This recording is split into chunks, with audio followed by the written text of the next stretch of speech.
புதுச்சேரி சிறுமி கொலை வழக்கில் தொடர்புடைய இருவரையும் போலீசார் சிறைக்கு அழைத்து சென்றிருக்கின்றனர். இது தொடர்பான விரிவான விவரங்களை செய்தியாளர் எழில் வழங்க கேட்போம். எழில், வணக்கம்.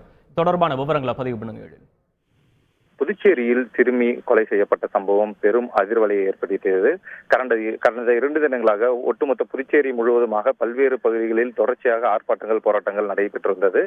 சிறுமியின் கொலைக்கு நீதி கேட்டு தொடர்ச்சியாக போராட்டம் நடத்தி வந்த நிலையில் இன்று காலை சிறுமியின் உடலானது அடக்கம் செய்யப்பட்டது. இந்நிலையில் இந்த சிறுமி கொலை வழக்கில் தொடர்புடைய இருவரை இன்று நீதிமன்றத்தில் ஆஜர்படுத்தி பின்னர் சிறைக்கு கொண்டு செல்வதாக இருந்தது. இதனிடையே கொலை வழக்கில் தொடர்புடைய இருவரையும் கடுமையான தண்டனை அளிக்க வேண்டும் என தொடர்ச்சியாக பல்வேறு போராட்டங்கள் நடைபெற்று வந்தது.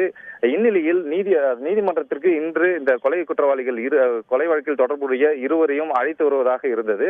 இதன் காரணமாக நீதிமன்ற வளாகத்தில் இருந்த பெண் வழக்கறிஞர்கள் உள்ளிட்ட வழக்கறிஞர்கள் 100க்கும் மேற்பட்டோர் நீதிமன்றம் முன்பு ஒன்று கூடி அந்த சிறுமி கொலை வழக்கில் தொடர்புடையவர்களை நீதிமன்றம் அழைத்து வரக்கூடாது, அப்படி அழைத்து வந்தால் அவர்கள் மீது செருப்பு வீசப்படும், தாக்குதல் நடத்தப்படும் என இங்கிருந்த பெண் வழக்கறிஞர்கள் உள்ளிட்ட ஆண் வழக்கறிஞர்கள் ஏராளமானோர் தங்களது எதிர்ப்பை தெரிவித்தனர். இதன் காரணமாக சிறுமி கொலை வழக்கில் தொடர்புடைய 2 அந்த நபர்களையும் மருத்துவமனைக்கு சென்று மருத்துவ பரிசோதனை முடித்த பின்னர் தற்பொழுது காலாப்பட்டு மத்திய சிறைக்கு கொண்டுள்ளனர். குறிப்பாக கூற வேண்டும் என்றால் எந்த ஒரு வழக்கிலும் முக்கியமான வழக்கிலும் நீதிபதிகள் முன்பு முதல் முறையாக அந்த சம்பவத்தில் தொடர்புடையவர்களை ஆஜர்படுத்த வேண்டும். இந்நிலையில் இந்த சென்சேஷனல் செய்தி எனப்படும் இந்த சிறுமி கொலை வழக்கில் இந்த இருவரையும் நீதிபதி முன்பு ஆஜர்படுத்த வேண்டும். இந்த போராட்டம் காரணமாக நீதிமன்ற வளாகத்திற்கு இருவரையும் அழைத்து வரவில்லை.